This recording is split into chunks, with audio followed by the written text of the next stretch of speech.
మలయాళం ప్రేక్షకులు crime thriller కథలను ఎక్కువగా ఇష్టపడుతూ ఉంటారు. అక్కడ మేకర్స్ చాలా సహజంగా కథను తెరపైకి ఆవిష్కరిస్తూ ఉంటారు. ఈ జోనర్‌కి చెందిన మలయాళం సినిమాలను ఇతర భాషల ప్రేక్షకులు కూడా ఎక్కువ చూస్తుంటారు. అలా 2022లో అక్టోబర్ 7వ తేదీన వచ్చిన ఇని ఉత్తరం అపర్ణ బాలమురళి ప్రధాన పాత్రలు పోషించిన ఈ సినిమా 'అదృశ్యం' పేరుతో ఈ రోజు నుంచి ఈటీవీ విన్‌లో స్ట్రీమ్ అవుతుంది.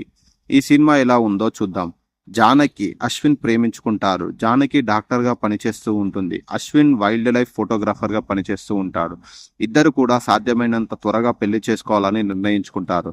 స్నేహితుడు వివేక్ వైపు నుంచి కూడా వాళ్ళ ప్రేమకు మంచి మద్దతు లభిస్తుంది. జానకి, అశ్విన్ ఇద్దరు కూడా సహజీవనం చేస్తుంటారు. సరదాగా షికార్లు చేస్తుంటారు. ఓ 2 రోజులు ఓ పెళ్లికి వెళ్ళాలని వాళ్ళు నిర్ణయించుకుంటారు. కానీ పెళ్లికి వెళ్ళలేకపోతారు. ఓ రోజున జానకి సంతన్పరా పోలీస్ స్టేషన్‌కి వస్తుంది. తాను తన స్నేహితుడైన వివేక్‌ను వారం రోజుల కింద హత్య చేశానని సీఏ కరణ్‌కి చెప్తుంది. అక్కడ సమీపంలో అటవీ ప్రాంతంలో వివేక్ శవాన్ని పాతిపెట్టానని అంటుంది. తనతో వస్తే శవాన్ని ఎక్కడ పూడ్చిపెట్టానని చూపిస్తానని చెప్తుంది. ఆమె మెంటల్ కండిషన్ సరిగ్గా లేకపోవడం వల్ల అలా మాట్లాడుతుందని అతను భావిస్తాడు. ఆమె అడ్రస్ ఇచ్చి వెళ్ళమని, తాను ఇన్వెస్టిగేట్ చేస్తామని కరణ్ చెప్తాడు. అయితే ఈ విషయం బయటికి వెళ్లడం, మీడియా అక్కడికి వచ్చేయడం కూడా జరిగిపోతుంది. వాళ్ళంతా ఏం జరిగిందని జానకిని నేరుగా అడుగుతారు.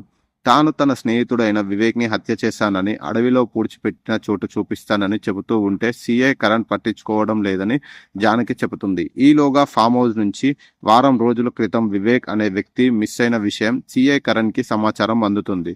దాంతో తన టీంతో అతను ఆ వెనుక మీడియా వెళ్తుంది. అడవిలో ఓ ప్రదేశానికి వాళ్ళను తీసుకొని వెళ్లి జానకి అక్కడ శవాన్ని పూడ్చిందని చెప్తుంది.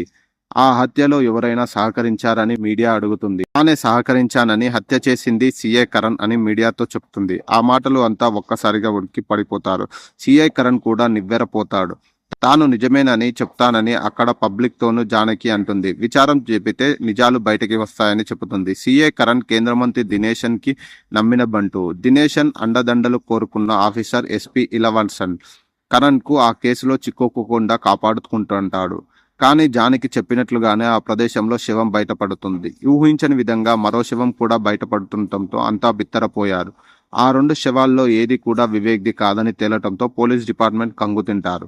జానకి పూడ్చినట్లుగా చెప్తున్న ఆ ప్రదేశంలో బయటపడిన 2 శవాలు ఎవరివి? అక్కడ వివేక్ శవం లేకపోవడానికి కారణం ఏమిటి? జానకి లవర్ అశ్విన్ ఏమయ్యాడు? ఆమె చెబుతున్నట్లు ఆ హత్యలో కరణ్‌కి ఏ పాత్ర ఉంది? అతనికి కేసు నుంచి ఎస్పీ ఇలవయన్ తప్పించగలుగుతాడా? అనేటువంటి సందేశాలు ఈ కథలో చూడవచ్చు. రంజిత్ ఉన్ని రాసిన కథ. వజ్రాన్ని వజ్రంతోనే కోయాలి, ముళ్ళును ముళ్ళుతోనే తీయాలి అనే నానుడికి దృష్టి పెట్టుకొని అల్లుకున్న కథ ఇది. చాలా తక్కువ ప్రార్థనలతో సిద్ధం చేసుకున్న కంటెంట్ ఇది. దర్శకుడు సుధీర్ రామచంద్రన్ ఈ కథకు చాలా నీట్గా తెరకెక్కించాడు. ఎక్కడా ఎలాంటి హడావిడి లేకుండా కథ మలుపులు తిరుగుతూ వెళుతూ ఉంటుంది. సింపుల్ కాన్సెప్ట్గానే కనిపించినా చివరకు ఇంట్రెస్ట్గా కనిపిస్తుంది. క్లైమాక్స్ కూడా సంతృప్తికరంగానే అనిపిస్తుంది. ఈ కథలో ప్రధానమైన పాత్రలు 3. మిగతావన్నీ సపోర్టింగ్ రోల్స్. ప్రధానమైన పాత్రలు పోషించిన అపర్ణ బాలమురళి, హరిక్రిష్ ఉత్తమనన్, కళాభవన్ నటనలు ఆకట్టుకుంది. ఫారెస్ట్ నేపథ్యంలో లొకేషన్లను కవర్ చేయడంలో రవీంద్ర చంద్రన్ కెమెరా పనితనం బాగా మెప్పిస్తుంది. కొంతమంది అవినీతి పోలీస్ అధికారులు రాజకీయ నాయకులను కాపాడుతూ ఉంటారు. తమకి అనుకూలంగా ఉండే పోలీసులకు ఆపదలో ఉంటే రాజకీయ నాయకులు రక్షిస్తూ ఉంటారు. మరి అలాంటప్పుడు ఒక సాధారణ యువతి తనకు జరిగిన అన్యాయాన్ని తాను అనుకున్న ముగింపు ఎలా ముగించింది ఇవ్వాల్సి ఉంది అనేదే ఈ కథ. క్రైమ్ థ్రిల్లర్ జానర్లో కథను ఇష్టపడేవారు ఈ సినిమా చూడవచ్చు. ఈ సినిమా రేటింగ్ 3/5.